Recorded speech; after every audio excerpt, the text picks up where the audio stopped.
Siddique jail में कप्पन रहे। को आज जमानत मिली है। पत्रकार हैं सिद्दीक कप्पन। आनंद तिलतुमड़े को थोड़े दिन पहले जमानत मिली है। तो इससे यह और बुद्धिजीवियों के विरुद्ध और कोई नहीं, स्वयं प्रधानमंत्री अभियान चला रहे हैं। जो सत्ता सवाल बर्दाश्त नहीं करती तब तो वो बुद्धिजीवियों का मुंह बंद करने की कोशिश करती है। अगर आपने अभी तक दलित दस्तक चैनल को सब्सक्राइब नहीं किया है तो सब्सक्राइब करें, लाइक करें। देश में एक यात्रा चल रही है, भारत जोड़ो यात्रा, जिसे राहुल गांधी लेके चल रहे हैं। 100 दिनों से ज़्यादा यात्रा के हो चुके हैं। और क्या फ़र्क पड़ रहा है इस यात्रा से, और समाज में ऐसी कौन सी चुनौतियां हैं जिसके बारे में बात होनी चाहिए। हमारे साथ है पूर्वानंद जी। सर, आज की जो खबर है दिल्ली की, वो भारत जोड़ो यात्रा के बारे में, वो काफ़ी उत्साहजनक है। बहुत सारे लोग आए जो कांग्रेस से जुड़े नहीं थे, नौजवान, घरों में काम करने वाले, अलग अलग पेशों से जुड़े हुए लोग। इसका अर्थ यह है कि बावजूद मीडिया के नज़रअंदाज करने के, भारत जोड़ो यात्रा के प्रति लोगों में उत्सुकता है। कम से कम वो जानना चाहते हैं, और या उन तक इसका संदेश पहुंचा भी है कि यह क्यों की जा रही है, यह पूरा प्रयास क्यों किया जा रहा है। दूसरे, इसमें जो एक निरंतरता रही, उस निरंतरता में ने भी लोगों में विश्वास पैदा किया कि यह गंभीर है अपने उद्देश्य को लेकर, और इस वजह से भी आकर्षण है।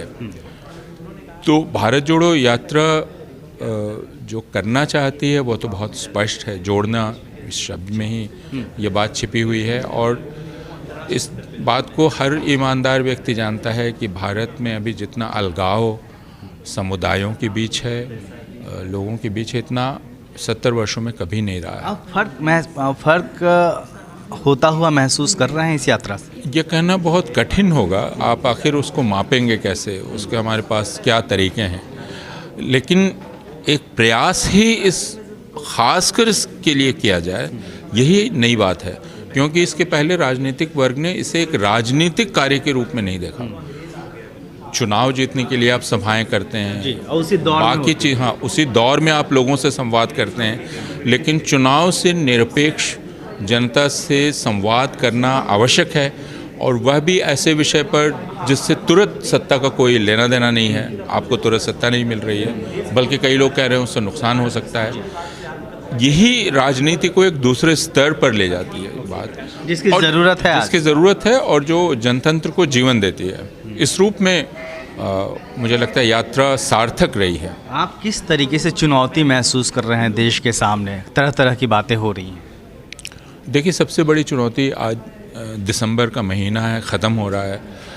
छत्तीसगढ़ में सैकड़ों हज़ारों ईसाई अपने गांव से बाहर हैं, उनको मार के निकाल दिया गया है, उनके घर तोड़ दिए गए हैं।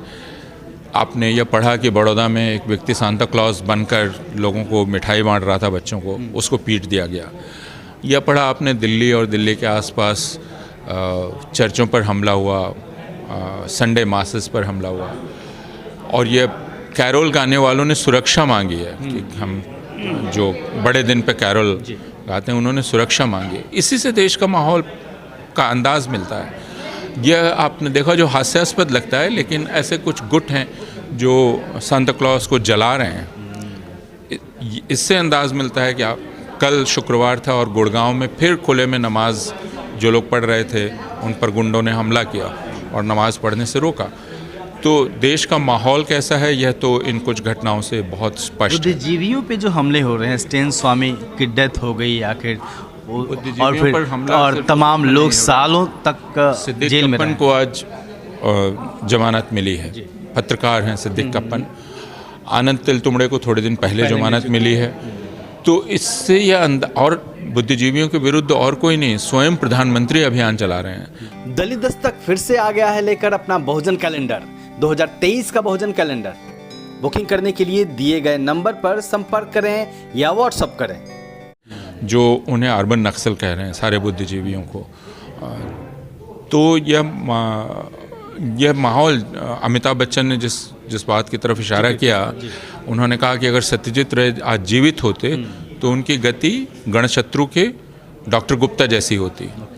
तो यही बतला देता है कि इस देश की हालत क्या है, क्योंकि अमिताभ बच्चन तो इस सरकार के समर्थक रहे हैं।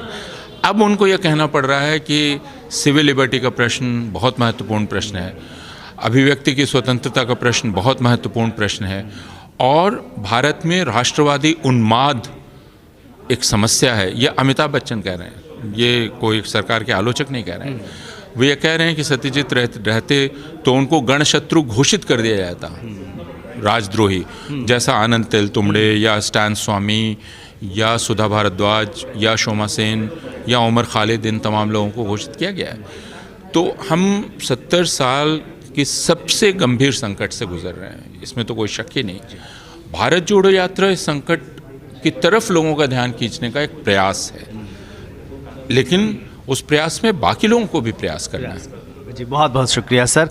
और इसी कड़ी में हमारे साथ हैं जयप्रकाश करदम जी भी। इस पे वो बुद्धिजीवियों पे जो हमले हो रहे हैं, वो कितना इस दौर में एक गंभीर बात है?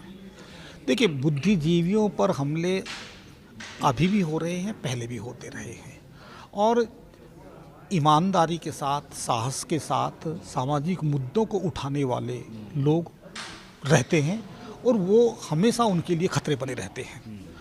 और ये चीज़ें मैं समझता हूँ कि शासन को, जो सत्ता को, बुद्धिजीवी हमेशा चुभते हैं, क्योंकि बुद्धिजीवी सवाल करता है। बुद्धिजीवी उनको सत्ता को कटघरे में खड़ा करता है कि जो होना चाहिए था वो क्यों नहीं हो रहा है, जो अपेक्षित है वो उस चीज़ों को वो सत्ता के साथ बांटता है। सत्ता सवाल बर्दाश्त नहीं करती तब तो वो बुद्धिजीवियों का मुंह बंद करने की कोशिश करती है, जबकि ये कोई उचित रास्ता नहीं है। सत्ता को चाहिए कि वो उन सवालों को समझे और वो जानने की कोशिश करे। उनके पास बहुत सारे साधन हो सकते हैं जानने के, कि उसके माध्यम से कि ये सवाल यहाँ से उठा है तो क्यों उठा है, और ये समाधान इसका क्या हो सकते हैं कि इस तरह की ये चीज़ें ना हो। तो मैं समझता हूँ कि ये सत्ता को सोचना चाहिए। जी बहुत बहुत शुक्रिया सर। तो जब इंटेलेक्चुअल, लेखक, बुद्धिजीवी, पत्रकार सवाल उठाते हैं तो सत्ता को चुभता है, और पूर्वानंद जी ने जो इशारा किया कि इसमें गंभीर बात तब हो जाती है जब उनके खिलाफ जो अभियान है वो देश का शीर्ष नेतृत्व चलाता है, प्रधानमंत्री चलाता है। कैमरामैन वीरेंद्र के साथ मैं शुकदास, दलित दस्तक।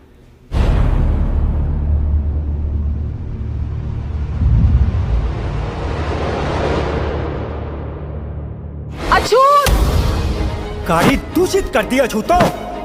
भीमराव, अमेरिका में शिक्षा लेकर क्या करना चाहते हो? यह विजय स्मारक उन 500 महान शूरवीरों की यादगार है जिन्होंने 28,000 की सेना को कुछ ही घंटों में कुचल डाला था।